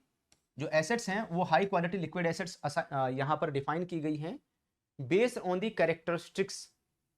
तो सबसे पहले वो सिक्योरिटीज एक्टिव होनी चाहिए, साइजेबल मार्केट प्रेजेंस होना चाहिए, कमिटेड मार्केट मेकर्स उसमें होने चाहिए, यानी बायर सेलर्स मार्केट में अवेलेबल होने चाहिए। लो मार्केट कंसेंट्रेशन होना चाहिए यहाँ पर, है ना। And a tendency to be sought after in times of systemic crisis. So systemic crisis का इन सिक्योरिटीज के ऊपर इंपैक्ट नहीं आना चाहिए यहाँ पर, यानी उनकी जो क्वालिटी है वो यहाँ पर डाउनग्रेड ना हो। इस तरह की जो सिक्योरिटीज हैं वो एचक्यूएलए में कंसीडर होंगी जब यहाँ पर मार्केट रिलेटेड कैरेक्टरिस्टिक्स की बात करेंगे। चलिए आ जाते हैं हम लोग क्वेश्चन नंबर 9 में। जब हम किसकी बात करते हैं, what are the distinctions between level 1 and level 2 assets. जब हम लेवल 1 और लेवल 2 एसेट्स की बात करते हैं in categorization of HQLA, high quality liquid assets की बात करेंगे, and how they are treated differently in term of liquidity management. तो जब भी हम लिक्विडिटी मैनेजमेंट के पॉइंट ऑफ व्यू से बात करेंगे तो उनको आप अलग अलग कैसे ट्रीट करेंगे। तो यहां भी हमारे पास में 4 ऑप्शन है, ए, बी, सी एंड डी। इन चारों में से कौन सा है जो हमारे करेक्ट आंसर को डिफाइन करेगा, जो हमारे करेक्ट आंसर को बताएगा। यस, तो यहां पर अगर मैं लेवल 1 एंड लेवल 2 की बात करूं, तो जब हम लेवल 1 एसेट्स की बात करते हैं तो लेवल 1 एसेट्स ये हाईली लिक्विड होती हैं, कैश या नियर कैश इक्विवेलेंट होती हैं। यहाँ पर लेवल 1 एसेट्स, यहाँ पर कोई भी हेयर कट एप्लीकेबल नहीं होता। वहीं पर जो लेवल 2 एसेट्स हैं ये लेस लिक्विड होती हैं, एंड इनको यहाँ पर लेवल 2A में 15% का हेयर कट लगेगा, एंड लेवल 2B में 50% का जो हेयर कट है वो एप्लीकेबल हो जाता है उनके based on the there price volatility. तो जो भी यहाँ पर उनकी प्राइस वॉलेटिलिटी है उसके बेसिस पर। चलिए आज का last question, question number 10, and ये जो है मैं आपको फाल्कर के बारे में बताने वाला हूं आने वाले क्लास में। तो एक एडवांस क्वेश्चन आप सभी को करवा रहा हूं यहाँ पर, ठीक है। एडवांस क्वेश्चन, अगर आप बीएफएम की पेड क्लासेस, बीएफएम की पेड क्लासेस अगर आप रेगुलर बेसिस पर अटेंड कर रहे हैं 9 PM पर, तो उसमें अगली क्लास में ये एनएसएफआर और फाल्कर वाला जो कॉन्सेप्ट है मैं करवाने वाला हूँ। फाल्कर वाला कॉन्सेप्ट आपको कराएंगे। तो कोई भी अगर बीएफएम की पेड क्लासेस 9 PM पर इमीडिएट बेसिस पर अटेंड करना चाहता है तो सीआईबी के महापैक 2.0 में ये क्लासेस मिल जाएंगी, और सीआईबी के महापैक 2.0 का लिंक वीडियो के डिस्क्रिप्शन में अवेलेबल है। चलिए, तो इसमें हम किसके ऊपर टिक करें, यहाँ पर आंसर कौन सा हो जाएगा। यहाँ पर हमारा जो आंसर है वो होगा बी। तो अगर मैं फाल्कर की बात करूं यहाँ पर, है ना, facility to avail liquidity for liquidity coverage ratio, तो banks can avail liquidity against यहाँ पर level 2B assets for maximum 90 days, है ना। किसके लिए, यहाँ पर 90 डेज के लिए मिल जाएगा, एंड सब्जेक्ट टू कंडीशन, यहाँ पर बैंक की जो सारे के सारे एचक्यूएलए हैं वो एग्जॉस्ट हो चुके हों, सारे के सारे यहाँ पर खत्म हो चुके हों, एंड उसके बाद में अप्लाइंग दी हेयर कट, यहाँ पर जो भी एस्टिमेटेड फॉर द एमएसएफ है, एंड जो इंटरेस्ट रेट है वो यहाँ पर आरबीआई चार्ज करेगा 200 बेसिस पॉइंट ज़्यादा, जो भी रेपो रेट चल रहा होगा रेपो रेट से 200% यहाँ पर 200 बेसिस पॉइंट यहाँ पर, यानी 2% ज़्यादा रेट ऑफ इंटरेस्ट चार्ज करेगा रेपो रेट से। तो आरबीआई की तरफ से फाल्कर की फैसिलिटी प्रोवाइड की जाती है। तो फाल्कर के लिए क्या क्या कंडीशंस एप्लीकेबल होती हैं तो अगली क्लास में हम लोग डिस्कस करेंगे। तो बीएफएम की 9 PM पर जो क्लास प्रोवाइड होगी उसमें ये हम आपके साथ में डिस्कस करेंगे फाल्कर और एनएसएफआर। तो अगली क्लास में फाल्कर और एनएसएफआर के बारे में हम लोग बात करने वाले हैं। तो ये थे कुछ वेरी इंपॉर्टेंट क्वेश्चन। सभी क्वेश्चंस को अटेम्प्ट करके आपने कितना स्कोर किया है वो आप मेरे साथ में शेयर कर दीजिए।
हेलो एवरीवन, कैसे हैं आप सभी। ऑफिसर्स अडल्ट एनफोर्समेंट के ऑफिशियल यूट्यूब चैनल में आप सभी का वेलकम है।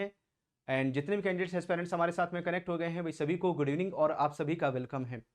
तो आज हम डिस्कस कर रहे थे एलसीआर को लेकर, है ना, लिक्विडिटी कवरेज रेशियो के बारे में हमने बात की, और इसके साथ साथ हमने एनएसएफआर नेट स्टेबल फंडिंग रेशियो के बारे में बात की।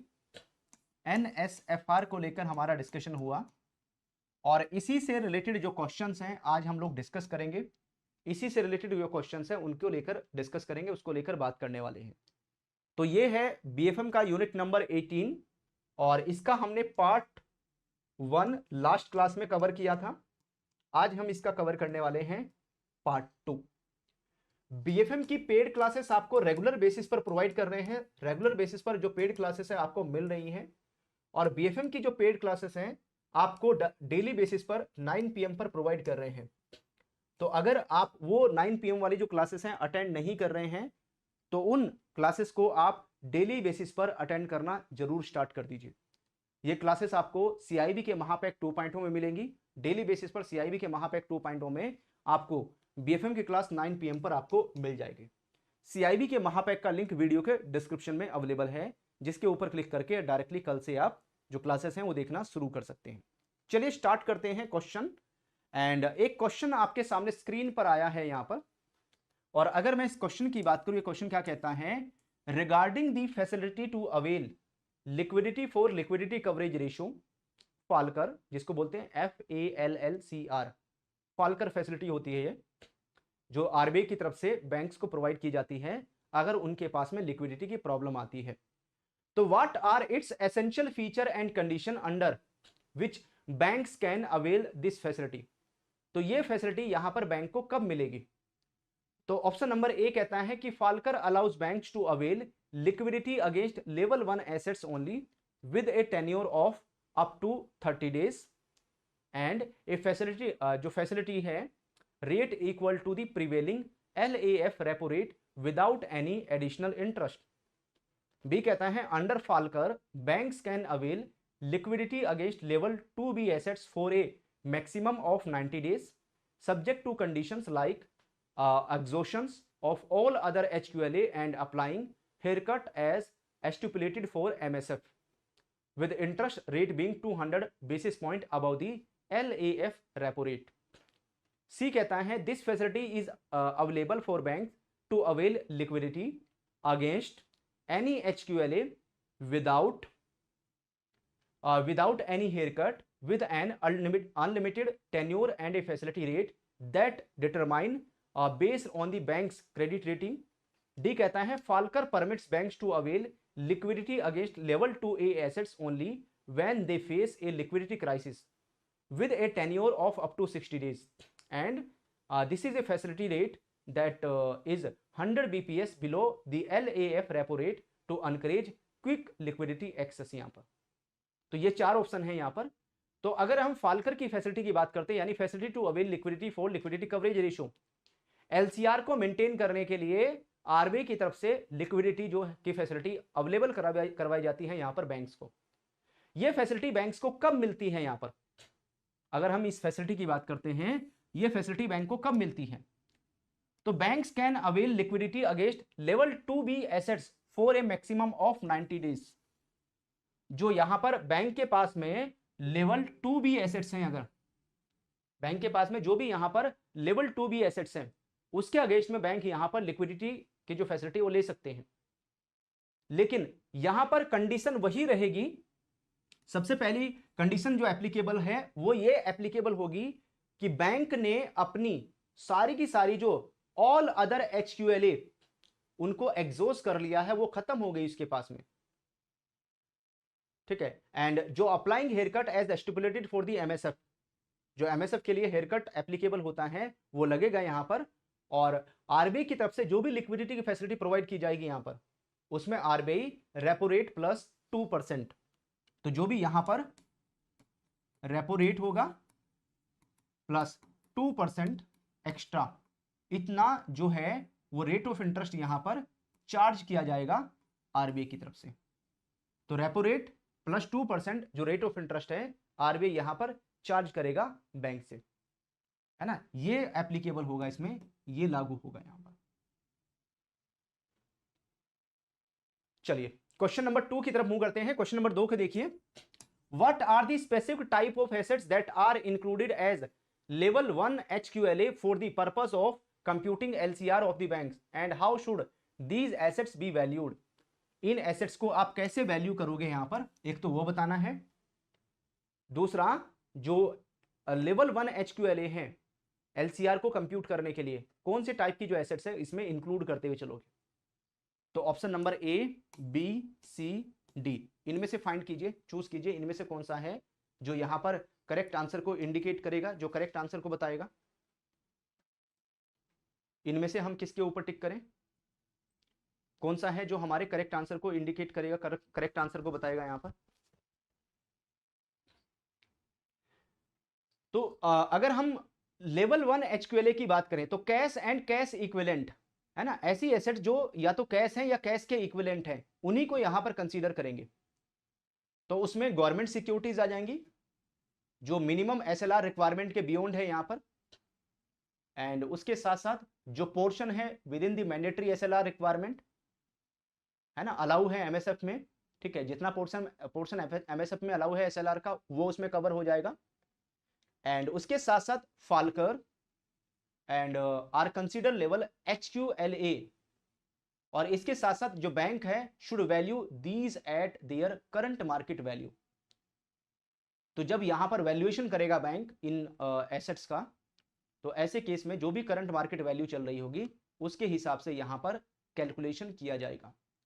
तो इसमें हम सी के ऊपर टिक करेंगे, सी हमारा करेक्ट आंसर रहेगा इस क्वेश्चन को लेकर। चलिए आ जाते हैं हम लोग क्वेश्चन नंबर 3 में। क्वेश्चन नंबर 3 को देखिए, ये क्वेश्चन क्या डिफाइन करता है। क्वेश्चन नंबर 3 को आप देखेंगे, calculating the liquidity coverage ratio.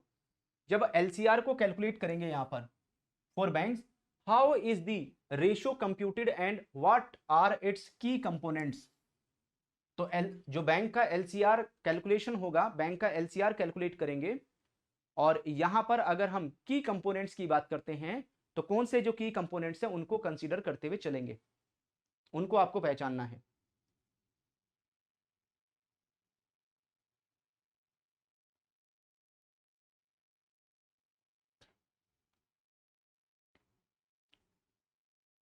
तो ऑप्शन नंबर ए कहता है कि जो LCR है that is calculated as the ratio of bank's total deposit to its net loans and advances, focusing on the bank's ability to cover its short term liabilities. B कहता है LCR calculation involve dividing the bank's total capital by its risk weighted assets, measuring the bank's capital adequacy in relation to the potential risk।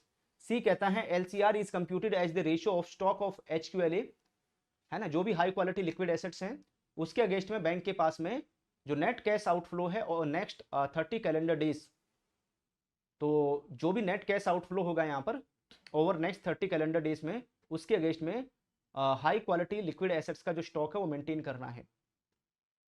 तो ये जो ratio है should be 100%। And इसके साथ साथ अगर हम लोग किसकी बात करते हैं, requiring detail calculation of both numerator and denominator as per the RBI circular. यहाँ पर तो जो रिजर्व बैंक ऑफ इंडिया का सर्कुलर है उसके हिसाब से यहाँ पर इसमें कैलकुलेशन करने की रिक्वायरमेंट आती है न्यूमरेटर और डिनोमिनेटर दोनों के लिए। तो आंसर कौन सा होगा, सी।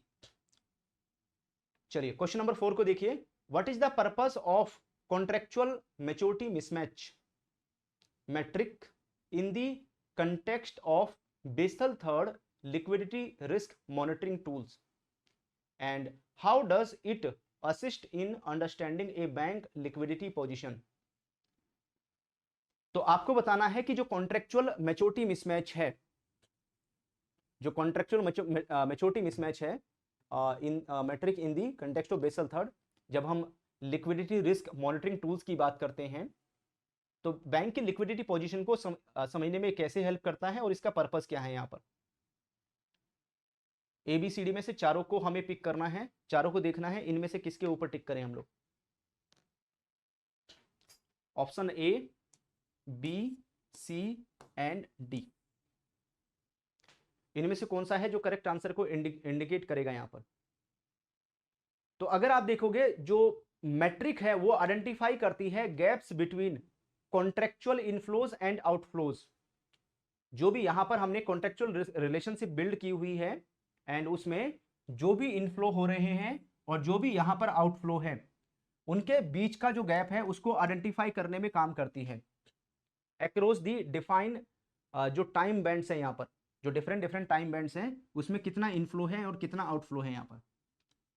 और ये एक इंसाइट प्रोवाइड करती हैं लिक्विडिटी नीड कितनी है यहां पर, लिक्विडिटी की जरूरत कितनी है यहां पर, एंड उसके साथ साथ जो extend of maturity transformation of bank current contract.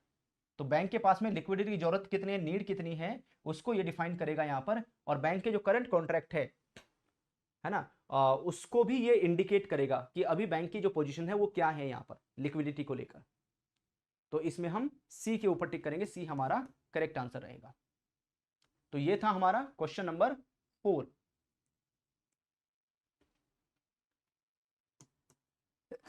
Sorry.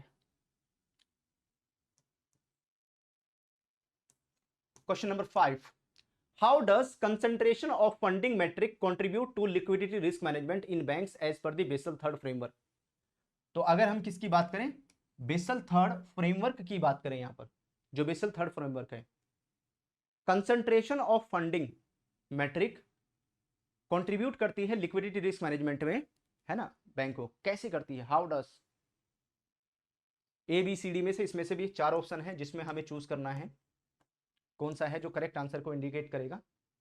Numerical and theoretical both type question practice करते जाओगे अगर आप, है ना, थ्योरिकल क्वेश्चन की प्रैक्टिस भी करोगे, न्यूमेरिकल क्वेश्चन की प्रैक्टिस भी करोगे, तो both type of question will help you to answer the question in exam.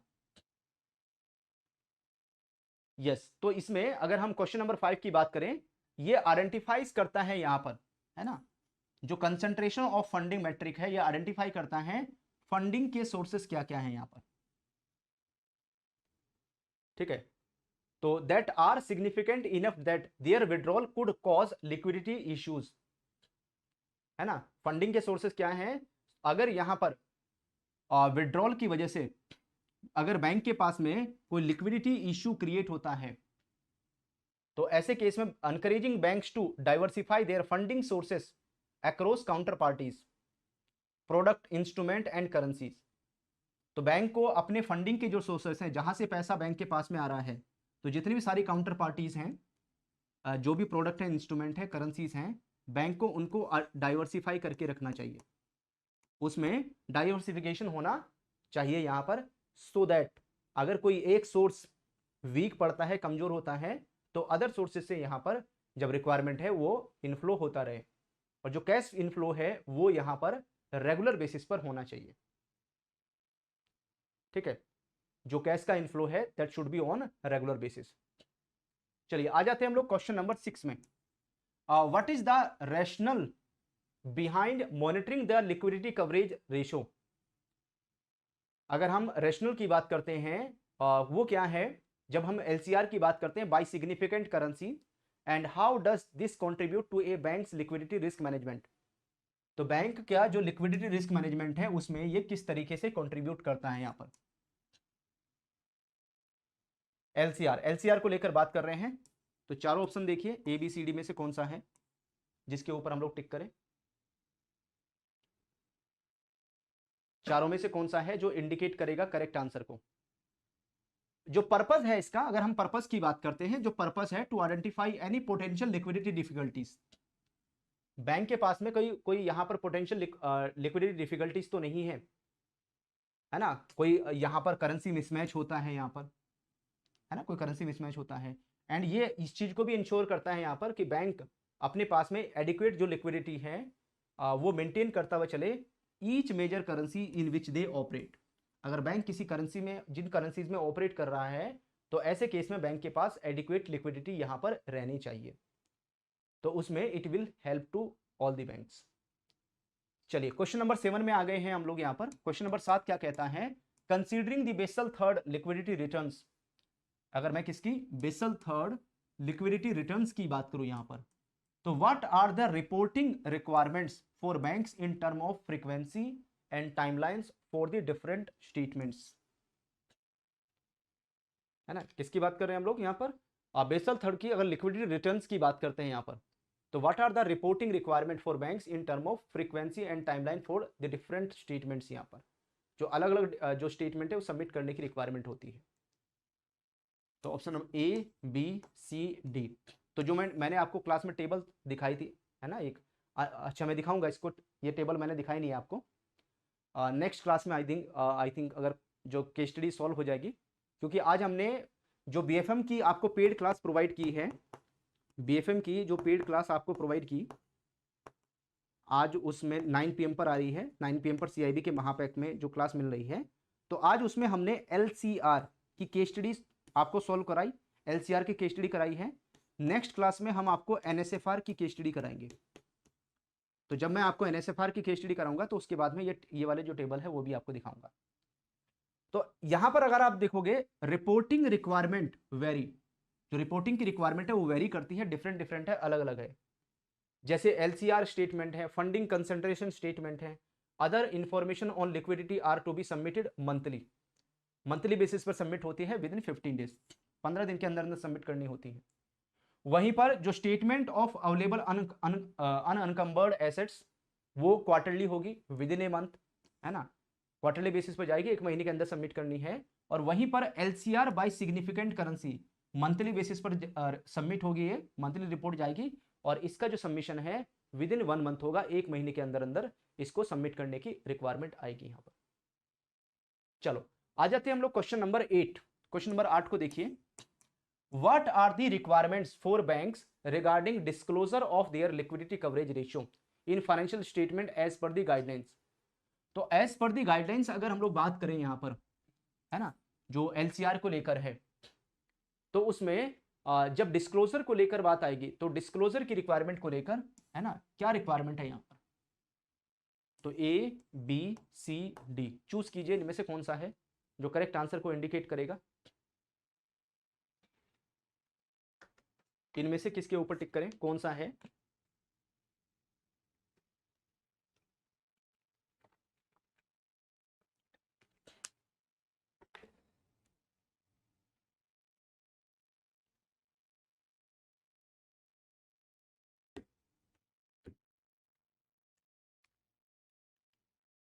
Yes, तो bank must disclose information on their LCR in the annual financial statement, है ना, जो भी एनुअल फाइनेंशियल स्टेटमेंट आती है उसमें एलसीआर की इंफॉर्मेशन को डिस्क्लोज किया जाए, and covering all 4 quarter of the relevant financial year, ठीक है, and starting with the financial year ending 31 March 2015।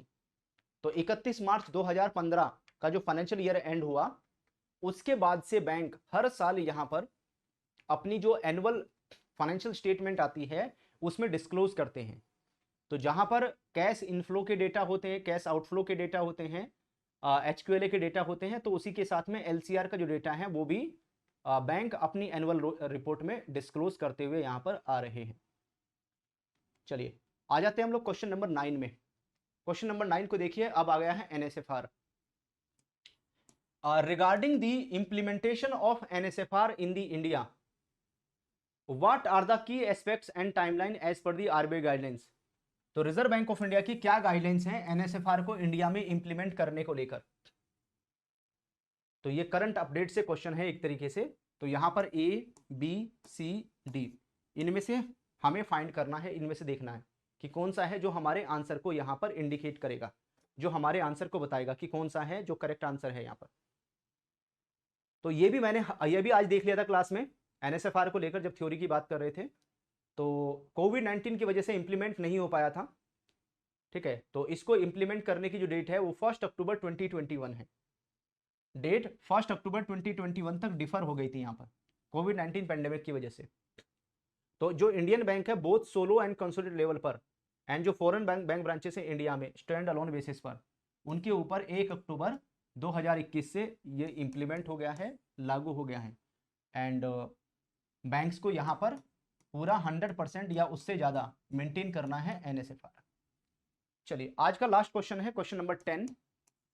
What is net stable funding ratio in banking regulation and how is calculated.